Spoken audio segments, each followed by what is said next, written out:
Welcome to The Explainer. Today, we're going to dive into a concept that might just flip your entire understanding of control and reality right on its head. We're going to explore an idea suggesting that our most fundamental assumption about how life works isn't just a little bit off, it's completely backward.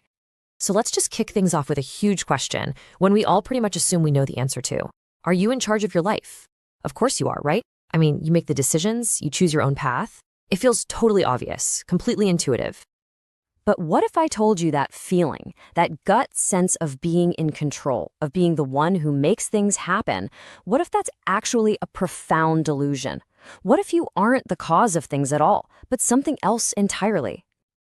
All right, so let's really dig into this idea of delusion. Now, this isn't just some abstract philosophical game.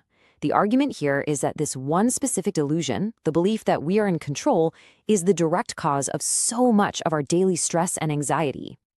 So what does delusion even mean in this context? It's actually super simple. It means getting reality backward. It's believing that we're at the start of the chain, the cause, making choices, when the truth might be that we are always at the end of it. And this is where it gets really real for all of us. This idea that we're in charge puts us in a constant fight against the natural flow of things. And that fight, that countering of nature, is what generates stress. In fact, the source material argues that basically all of our stress comes from this one simple, fundamental misunderstanding. Okay, so if we aren't the primary cause, if we're not in the driver's seat, then what in the world are we? Let's use a little analogy from nature to help this whole idea click.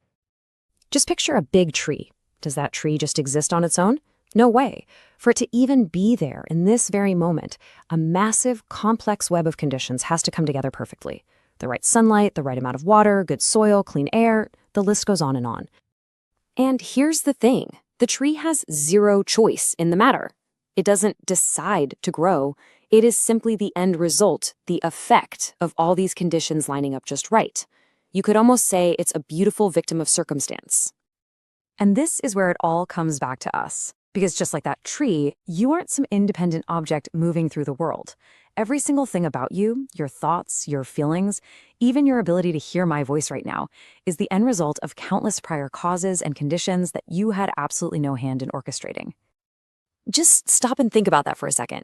By the time you're even aware of a thought or a feeling, it's already happened. It's already there, fully formed. It's an end product. You don't create it in that moment. You're just experiencing the final result. Now, I know this can feel a little jarring. It kind of pulls the rug out from under our whole idea of a solid, continuous me.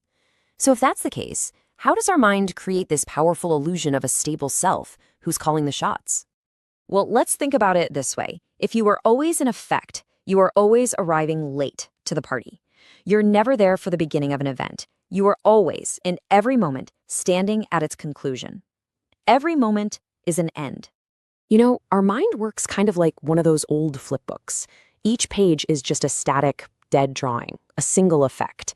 But when you flip through the pages really fast, your perception and your memory stitch them all together, and suddenly you get this amazing illusion of a smooth, continuous, living character. So that solid, ongoing feeling of you is essentially a trick of the mind. It's this appearance of continuity that's stitched together from a series of moments that have already come and gone, giving you this false sense that you're alive and in control. And this leads to a pretty startling conclusion. An end product can't really be alive in the way we think of it, as an active cause. I mean, that would be like saying the finished soup in your bowl could decide to turn back into raw vegetables. It can't. It's already the results. It can't initiate anything new. Okay, hang on. I can practically hear you thinking, so what? Am I just a puppet? Is everything predetermined? And that's a totally fair question. But no, it's not about being passive or fatalistic. This is where the whole model gets really dynamic and interesting. You see, we're so used to thinking in this simple, straight line. I am the cause, and my action creates an effect. But reality, well, it's just not like that. The true nature of things is that countless effects from the past, your mood, the temperature of the room, everything, they all converge to become the collective cause for the very next effect. To put it as simply as possible, a new moment isn't born from some single willful act from a you. It actually arises from the intersection of countless previous effects, all meeting and interacting at once. A great way to picture it is to think of reality as a giant orchestra. The sound from the violin is an effect. The breath of the person playing the flute is an effect. The acoustics in the concert hall are an effect. And all of these effects come together to create the next beautiful chord. You're not the conductor. You're just one instrument playing your part in a massive, incredible symphony. All right, so we've been through some pretty head-spinning stuff. Why does any of this matter in our actual day-to-day lives? What's the practical payoff? Well, the answer is everything. It's about finding a profound sense of freedom. When you really truly see that you are not the sole cause, this immense pressure just dissolves. The heavy burden of having to fix everything, control every outcome, manage every little detail, it just lifts. There's no reason to regret the past because you see it couldn't have been any other way. It was just an effect. Suddenly, your entire job in life totally shifts. You stop swimming against the current. You can finally abandon that exhausting, lifelong project of trying to force reality to bend to your will. And what does your job change to? Something so much simpler, and honestly, so much more powerful. Your only task becomes to simply observe with interest, to understand what is unfolding in front of you.